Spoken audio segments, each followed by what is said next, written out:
ಸಮಸ್ತ ಕನ್ನಡಿಗರಿಗೆ ನನ್ನ ತುಂಬು ಹೃದಯದ ನಮಸ್ಕಾರಗಳು. ಇದು ನನ್ನ ಓನ್ ಸಲೂನ್ ಆಗಿತ್ತು. 1 ಇಯರ್ ಆದ್ಮೇಲೆ ಬೇರೆಯವ್ರಿಗೆ ಸೇಲ್ ಮಾಡಿದೀನಿ. ಅದಕ್ಕೆ ಬೇರೆ ರೀಸನ್ಸ್ ಇದೆ. ಸೊ ನನ್ನ ಸಲೂನ್ ಅಲ್ಲಿ ನೀವು ಗಮನಿಸಬಹುದು, ನಾನು ಯಾವುದೇ ದೇವರ ಫೋಟೋ ಇಟ್ಟಿಲ್ಲ. ನನಗೆ ಒಂದು ಇನ್ಸ್ಪಿರೇಷನ್ ಆಗಿರುವಂತ ಇಬ್ರು ಫೋಟೋಸ್ ಇಟ್ಟಿದ್ದೀನಿ. ನಾಳೆ ಈ ಸಲೂನ್ ಅಲ್ಲಿ ಹೊಸ ಓನರ್ ಯಾರು ತಗೊಂಡಿದಾರೋ ಅವರು ಪೂಜೆ ಇಟ್ಕೊಂಡಿದ್ದಾರೆ. ಸೊ 1 ವರ್ಷ ನಾನೊಂದು ನನ್ನ ಇನ್ಸ್ಪಿರೇಷನ್ ಅಂತಾನೆ ಹೇಳ್ಬೋದು. ಅಪ್ಪು ಸರ್ ಮತ್ತೆ ರತನ್ ಟಾಟಾ ಅವರು ಅವ್ರ ಫೋಟೋ ಇಟ್ಬಿಟ್ಟೆ ನಾನು ಸಲೂನ್ ಅಲ್ಲಿ ಅವ್ರನ್ನ ಆರಾಧಿಸ್ತಾ ಇದ್ದೆ, ರೆಸ್ಪೆಕ್ಟ್ ಕೊಡ್ತಾ ಇದ್ದೆ, ಒಂದು ದೇವರಿಗೆ ಸಮವಾಗಿ. ಇವಾಗ ಹೊಸ ಓನರ್ ನಾಳೆ ಪೂಜೆ ಇಟ್ಕೊಂಡಿರೋದ್ರಿಂದ ನಾನು ಇವಾಗ ಸದ್ಯಕ್ಕೆ ಅವರಿಬ್ರು ಫೋಟೋ ತೆಗಿಬೇಕಾಗ್ತಾ ಇದೆ.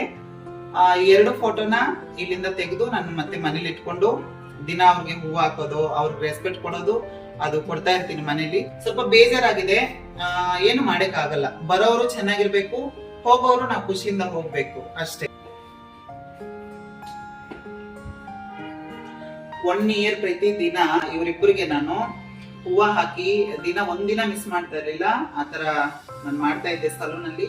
ನನ್ಗೆ ಅದ್ರ ತೃಪ್ತಿ ಇತ್ತು. ಇಂತ ಒಂದು ಒಳ್ಳೆ ಮಹಾನ್ ವ್ಯಕ್ತಿಗಳಿಗೆ ಒಂದು ರೆಸ್ಪೆಕ್ಟ್ ಮುಖಾಂತರ ಒಂದು ಇನ್ಸ್ಪಿರೇಷನ್ ತರ ನಾನು ತಗೊಂಡು ಇಷ್ಟು ದಿನ ಹೋಗ್ತಾ ಇದ್ದೆ. ಅದ್ರಲ್ಲೊಂದು ಖುಷಿನೂ ಇದೆ.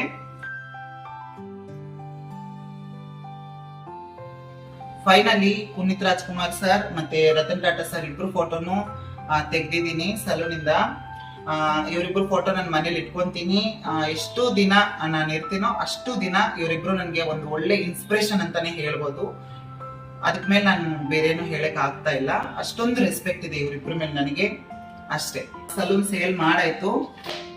ಮುಂದಕ್ಕೆ ನಾನು ಹೇಗೆ ಕೆಲಸ ಮಾಡ್ಕೊಂಡು ಒಂದು ವರ್ಕಿಂಗ್ ಟ್ರಾನ್ಸ್ ವುಮೆನ್ ಆಗಿ ಸರ್ವೈವ್ ಆಗ್ತೀನಿ ಅನ್ನೋ ಅಪ್ಡೇಟ್ಸ್ ನಿಮ್ಗೆ ಕೊಡ್ತೀನಿ. ನಿಮ್ಮ ಸಪೋರ್ಟ್ ಹೀಗೆ ಇರ್ಲಿ ಅಂತ ಹೇಳ್ತಾ ಇಂತಿ ನಿಮ್ಮ Keerthi Maheshwari. Thank you so much.